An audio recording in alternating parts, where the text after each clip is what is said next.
নমস্কাৰ। এই মুহূৰ্তত আহি পৰিছে ৰাজ্যৰ কেইবাটাও গুৰুত্বপূৰ্ণ খবৰ। গোটৰ মহিলাসকলৰ কাৰণে আহি পৰিছে এটা ভাল খবৰ। ৰাজ্যৰ মুখ্যমন্ত্ৰী হিমন্ত বিশ্ব শৰ্মাই গুৰুত্বপূৰ্ণ মন্তব্য কৰিছে। লগতে অৰুণোদয় আঁচনিৰ নতুন নিয়ম আহি পৰিছে। যদি আপোনালোকে অৰুণোদয় আঁচনিত নতুনকৈ আবেদন কৰিব বিচাৰে তেন্তে আজিৰ এই ভিডিঅ'টো সম্পূৰ্ণ চাব। লগতে যিসকল মানুহৰ ৰেচন কাৰ্ড আছে তেওঁলোকৰ কাৰণে গুৰুত্বপূৰ্ণ খবৰ আহিছে। আজি হৈছে 24 ডিচেম্বৰ। অসমৰ লগতে ভাৰতৰ বিভিন্ন প্ৰান্তৰ পৰা কেইবাটাও গুৰুত্বপূৰ্ণ খবৰ যুগুতোৱা হৈছে। এই ভিডিঅ'টোৰ মাধ্যমত জানিব পাৰিব। ভিডিঅ'টো চাই থাকিব। লগতে চেনেলটোত যদি নতুনকৈ আছে তেন্তে চেনেলটো ছাবস্ক্ৰাইব কৰাৰ লগতে ভিডিঅ'টোত এটা লাইক কৰি দিব। তেন্তে আহক বন্ধু বান্ধৱীসকল আজিৰ ভিডিঅ'টো আৰম্ভ কৰোঁ। ৰাজ্যৰ প্ৰথমটো ডাঙৰ গুৰুত্বপূৰ্ণ খবৰ আহিছে ৰেচন কাৰ্ড লগতে অৰুণোদয়ৰ লগতে আত্মসহায়ক গোটৰ মহিলাসকলৰ কাৰণে। লখিমপুৰত কেইবাটাও ডাঙৰ ঘোষণা ৰাজ্যৰ মুখ্যমন্ত্ৰী হিমন্ত বিশ্ব শৰ্মাৰ। বিকাশৰ 12 দিন কাৰ্যসূচীত অংশগ্ৰহণ কৰি দেওবাৰে মুখ্যমন্ত্ৰী হিমন্ত বিশ্ব শৰ্মাই লখিমপুৰত হাজাৰ হাজাৰ হিতাধিকাৰীৰ মাজত ৰেচন কাৰ্ড বিতৰণ কৰে। এক বিশাল জনসভা সম্বোধন কৰি মুখ্যমন্ত্ৰীগৰাকীয়ে কেইবাটাও ডাঙৰ ঘোষণা কৰে। শৰ্মাই কয় যে আজি এক গুৰুত্বপূৰ্ণ দিন, কিয়নো আজি উত্তৰ লখিমপুৰ আৰু লখিমপুৰ জিলাৰ বাবে কেইবাটাও আঁচনি আজি আৰম্ভ হ'ব। এই সময়ছোৱাত শৰ্মাই পূৰ্বৰ কামৰ খতিয়ানো দাঙি ধৰে। মুখ্যমন্ত্ৰী শৰ্মাই কয় যে অসম ৰাজ্যিক গ্ৰাম্য জীৱিকা অভিযানৰ অধীনত নিয়োজিত 354টা আত্মসহায়ক গোটক আজি 1,27 লাখ টকা প্ৰাৰম্ভিক মূলধন হিচাপে প্ৰদান কৰা হ'ব। এনে 18টা আত্মসহায়ক গোট লখিমপুৰৰ পৰা আছে। বিধায়ক মানৱ ডেকাৰ প্ৰচেষ্টাত পানীগাঁও, খৰগাটি, আহমমণি, মিৰিগাঁও পথত ফটাখুটি গাঁতত ৰঙানদীৰ ওপৰত লোক নিৰ্মাণ বিভাগে 26 কোটি টকাৰে নিৰ্মাণ কৰা দলঙৰ শুভাৰম্ভ হ'ব। লখিমপুৰত এখন আইন মহাবিদ্যালয়ৰ প্ৰয়োজন আছিল, গতিকে আজি এই আইন মহাবিদ্যালয়খনত 15 কোটি 50 লাখ টকাৰে নিৰ্মাণ কৰি ৰাজ্যৰ বাবে আগবঢ়োৱা হ'ব বুলি মুখ্যমন্ত্ৰী হিমন্ত বিশ্ব শৰ্মাই ঘোষণা কৰে। ইয়াৰ উপৰিও আজি লখিমপুৰত BSc নাৰ্ছিং কলেজৰ আধাৰশিলা স্থাপন কৰে মুখ্যমন্ত্ৰী হিমন্ত বিশ্ব শৰ্মাই। এই নাৰ্ছিং কলেজৰ বাবে চৰকাৰে পূৰ্বৰ 10 কোটিৰ লগতে অতিৰিক্ত 15 কোটি দিয়াৰ কথা ঘোষণা কৰে।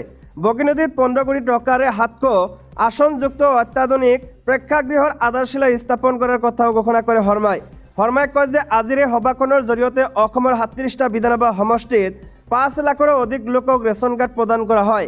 তেওঁ আৰু কয় যে ৰেচন কাৰ্ড 15 তাৰিখৰ পৰা 28 তাৰিখলৈ অৰুণোদয় আঁচনিৰ হিতাধিকাৰীৰ নিৰ্বাচন কৰি থকা হৈছে। গতিকে অৰুণোদয় পাবলৈ ৰেচন কাৰ্ড থাকিব লাগিব। যিসকলৰ ৰেচন কাৰ্ড নাই সেইসকল অৰুণোদয় আঁচনি লাভ নকৰে। ইয়াৰ উপৰি ৰেচন কাৰ্ড লাভ কৰিলে প্ৰধানমন্ত্ৰী আয়ুষ্মান ভাৰত, মুখ্যমন্ত্ৰীৰ আয়ুষ্মান অসমৰ জৰিয়তে 5 লাখ টকাৰ বিনামূলীয়া চিকিৎসা ৰাইজে লাভ কৰিব বুলি শৰ্মাই কয়। তেওঁ আৰু কয় যে যদি কাৰোবাৰ আয়ুষ্মান কাৰ্ড নাথাকে তেন্তে ৰেচন কাৰ্ড দেখুৱাই সেই ব্যক্তিগৰাকীয়ে বিনামূলীয়া স্বাস্থ্য সেৱা লাভ কৰিব। ৰেচন কাৰ্ডৰ সুবিধাৰ কথা উল্লেখ কৰি শৰ্মাই কয় যে আগতে ল'ৰা ছোৱালীৰ কলেজত নামভৰ্তিৰ বাবে আয়ৰ প্ৰমাণ পত্ৰ দেখুৱাব লগা হৈছিল, কিন্তু এতিয়াৰ পৰা ৰেচন কাৰ্ড দেখুৱালে সকলো হৈ যাব। ৰেচন কাৰ্ড সন্দৰ্ভত এক নতুন ঘোষণা কৰি মুখ্যমন্ত্ৰীয়ে কয় যে পূৰ্বতে ৰেচন কাৰ্ডৰ অধীনত হিতাধিকাৰীয়ে মাহে 5 কেজিকৈ বিনামূলীয়া চাউল লাভ কৰিছিল, কিন্তু এতিয়াৰ পৰা চাউলৰ লগতে সুলভ মূল্যত দাইল আৰু চেনি দিয়াৰো ব্যৱস্থা কৰা হ'ব। ৰাজ্যৰ আন এটা ডাঙৰ গুৰুত্বপূৰ্ণ খবৰ হৈছে বাল্য বিবাহৰ বিৰুদ্ধে নিশা ৰাজ্যজুৰি চলিল অভিযান। গ্ৰেপ্তাৰ হৈছে 416 জন লোক। বাল্য বিবাহ ৰোধৰ ক্ষেত্ৰত কঠোৰ স্থিতি গ্ৰহণ কৰা অসম চৰকাৰে ইয়াৰ বিৰুদ্ধে পুনৰ চলাইছে অভিযান।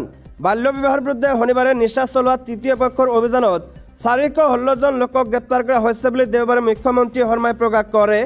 অভিযানৰ পিছত আৰক্ষীয়ে 335টা গোচৰ পঞ্জীয়ন কৰিছে আৰু দেওবাৰে গ্ৰেপ্তাৰ কৰা লোকসকলক আদালতত হাজিৰ কৰা হ'ব। বাল্য বিবাহৰ বিৰুদ্ধে অসমৰ যুঁজ অব্যাহত আছে। 21-22 ডিচেম্বৰৰ নিশা চলা তৃতীয় পৰ্যায়ৰ অভিযানত 416 জন লোকক গ্ৰেপ্তাৰ কৰা হৈছে আৰু 335টা গোচৰ পঞ্জীয়ন কৰা হয়। ধৃত ব্যক্তিকেইজনক আজি আদালতত হাজিৰ কৰা হ'ব। সামাজিক দুষ্টতাৰ অন্ত পেলাবলৈ আমি সাহসী পদক্ষেপ গ্ৰহণ কৰি যাম, সামাজিক মাধ্যম একযোগে পোষ্ট কৰে মুখ্যমন্ত্ৰী শৰ্মাই। ৰাজ্য চৰকাৰে 2023 চনৰ ফেব্ৰুৱাৰী আৰু অক্টোবৰ মাহত 2টা পৰ্যায়ত বাল্য বিবাহৰ বিৰুদ্ধে অভিযান আৰম্ভ কৰিছিল।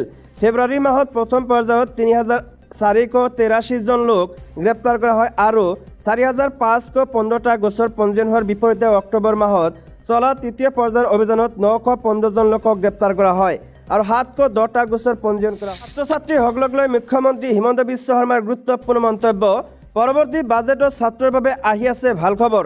ৰাজ্য চৰকাৰে প্ৰদান কৰিব নতুন সুবিধা, এই ঘোষণা মুখ্যমন্ত্ৰীৰ। দেওবাৰে লখিমপুৰত অসম চৰকাৰৰ বিকাশৰ 12 দিন শীৰ্ষক কাৰ্যসূচীত অংশগ্ৰহণ কৰি মুখ্যমন্ত্ৰী হিমন্ত বিশ্ব শৰ্মাই লখিমপুৰৰ পৰা ভাৰ্চুৱেলি ৰেচন কাৰ্ড প্ৰদান কৰে। মুখ্যমন্ত্ৰীয়ে ভাষণ প্ৰসংগত আগন্তুক সময়ত অসমৰ ছাত্ৰসকলৰ বাবেও ৰাজ্য চৰকাৰে চিন্তা চৰ্চা কৰা বুলি উল্লেখ কৰে। তেওঁ কয় যে নিযুত মইনা আঁচনিৰ জৰিয়তে ছাত্ৰীসকলে উচ্চতৰ মাধ্যমিক শ্ৰেণীত মাহিলী 1000 টকা, স্নাতক শ্ৰেণীত 1250 টকা আৰু স্নাতকোত্তৰ শ্ৰেণীত 2500 টকাকৈ লাভ কৰে। মুখ্যমন্ত্ৰীয়ে কয় যে এইবাৰ বাজেটত আমি ছাত্ৰসকলৰ বাবে এটা ভাল আঁচনি আনি আছোঁ, ছাত্ৰসকলেও ছাত্ৰীসকলৰ দৰে যাতে আগবাঢ়ি যাব পাৰে। ইপিনে কংগ্ৰেছক সমালোচনা কৰি মুখ্যমন্ত্ৰী শৰ্মাই কয় যে কংগ্ৰেছে কেৱল মহিলাসকলক সূতা আৰু কম্বল দিছিল। APSCৰ ফলাফল ঘোষণাৰ দিনা চৰ্চা হৈছিল যে কোন মন্ত্ৰী বিধায়কৰ সন্তান বা আত্মীয়ই APSC চাকৰি পালে। আগতে বিষয়াৰ খুলচালিয়াকেহে মেজিষ্ট্ৰেট হৈছিল। পেপাৰ আৰু টিভিত এই লিষ্টবিলাক প্ৰকাশ পাইছিল। এতিয়া কংগ্ৰেছৰ সেই দিন নাই। এতিয়া এটাকাও ঘোষ নিদিয়াকৈ সকলোৱে চাকৰি পাব পৰা পৰিৱেশ। লগতে ৰাজ্যৰ আন এটা ডাঙৰ গুৰুত্বপূৰ্ণ খবৰ হৈছে ভাৰতীয় মহাকাশ গৱেষণা সন্থাত মেকানিকেল ইঞ্জিনিয়াৰ হিচাপে নিযুক্তি লাভ এগৰাকী অসমীয়া যুৱকৰ। ভাৰতীয় মহাকাশ গৱেষণা সন্থা চমুকৈ ইছৰোৰ বাছনি পেনেলত মেকানিকেল ইঞ্জিনিয়াৰ হিচাপে স্থান লাভ কৰিবলৈ সক্ষম হৈছে অসম সন্তান।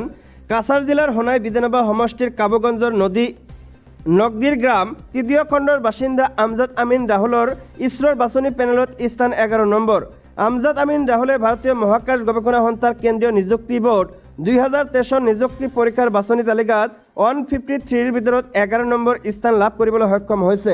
অৱসৰপ্ৰাপ্ত বেংক বিষয়া আলহাজ মকবিৰ আলী লস্কৰ আৰু আলেয়া বেগম খালেদা লস্কৰৰ পুত্ৰ আমজাদ NIT শিলচৰৰ এগৰাকী প্ৰাক্তন মেধাৱী ছাত্ৰ। শিলচৰ NITৰ পৰা মেকানিকেল বিভাগত BTech কৰিছিল তেওঁ। পিছত জলজীৱন মিছন শিলচৰৰ PAEC বিভাগত নিযুক্তি লাভ কৰে। তাত 2 বছৰ কাম কৰাৰ পিছত সেই চাকৰিটো এৰি পিছলৈ IIT খগৰপুৰৰ পৰা একেটা বিভাগতে MTech উত্তীৰ্ণ হয়।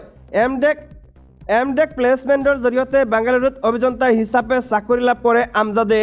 তাতে তেওঁ অভিযন্তা হিচাপে কৰ্মৰত আছিল। এই সকলোবোৰৰ মাজতে ইছৰোৰ চাকৰি সুযোগৰ বাবে নিযুক্তি পৰীক্ষা দিছিল তেওঁ। ইপিনে আমজাদে শিলচৰৰ অদৰচাত উচ্চতৰ মাধ্যমিক বিদ্যালয়ৰ পৰা প্ৰথম বিভাগত মাধ্যমিক উত্তীৰ্ণ হোৱাৰ পিছত শিলচৰৰ ৰামানুজ গুপ্ত জুনিয়ৰ কলেজৰ পৰা বিজ্ঞান শাখাত প্ৰথম বিভাগত উত্তীৰ্ণ হয়। আমজাদ আমিন ৰাহুলৰ মেকানিকেল ইঞ্জিনিয়াৰ হিচাপে ইছৰোৰ বাছনি পেনেলত স্থান লাভ কৰাৰ ফলত তেওঁৰ পিতৃ মাতৃ আত্মীয় আৰু শুভাকাংক্ষীয়ে তেওঁৰ ভৱিষ্যত জীৱনত সফলতা কামনা কৰে। আমজাদৰ পিতৃ আলহাজ মকবিৰ আলী লস্কৰ পুত্ৰৰ সফলতাত উচ্চপি উঠে। পুত্ৰৰ সফলতাৰ বাবে আজি পিতৃৰ আন এক পৰিচয় আজি সমগ্ৰ অসমে জানিব পাৰিছে বুলিও তেওঁ উল্লেখ কৰে। অক্লান্ত পৰিশ্ৰম আৰু অধ্যয়নৰ ফলত আমজাদে চূড়ান্ত সফলতা দেখিছে, নিশ্চয় গৌৰৱৰ। পৰৱৰ্তী গুৰুত্বপূৰ্ণ খবৰটো হৈছে 2024 বিত্তীয় বৰ্ষত কেন্দ্ৰীয় ৰাজহুৱা খণ্ডৰ প্ৰতিষ্ঠানৰ লাভ 47% বৃদ্ধি। 2024 বিত্তীয় বৰ্ষত কেন্দ্ৰীয় ৰাজহুৱা খণ্ডৰ উদ্যোগসমূহৰ 47% বাৰ্ষিক লাভ হৈছে। 2023 বিত্তীয় বৰ্ষত এই লাভ 15% হ্ৰাস পাইছিল। 272টা ৰাজহুৱা খণ্ডৰ উদ্যোগ 2024ত মুঠ 3.22 লাখ কোটি টকা লাভৰ মুখ দেখিছে। সামগ্ৰিকভাৱে 2024 বৰ্ষত তেল আৰু প্ৰাকৃতিক গেছ নিগমে সৰ্বাধিক 40,526 কোটি টকা লাভ কৰিবলৈ সক্ষম হৈছে। ONGCৰ পাছতে এই বৰ্ষটোত দ্বিতীয় স্থান লাভ কৰিছে ৰাজহুৱা খণ্ডৰ প্ৰতিষ্ঠান হৈছে ইণ্ডিয়ান অইল। 2023 বৰ্ষৰ তুলনাত ইণ্ডিয়ান অইলে 2024 চনত 3.8 গুণ লাভ বৃদ্ধিৰে 39,615 কোটি টকা লাভ কৰিবলৈ সক্ষম হয়।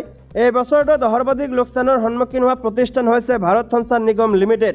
BSNLৰ 2024 বৰ্ষত লোকচানৰ পৰিমাণ হৈছে 5,371 কোটি টকা।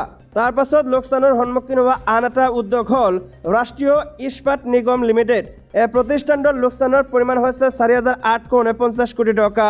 উক্ত সময়ছোৱাত 66টা তালিকাভুক্ত ৰাজহুৱা খণ্ডৰ প্ৰতিষ্ঠানৰ বজাৰ মূলধন 121% বৃদ্ধি হৈ 37.23 লাখ কোটি টকা হৈছেগৈ।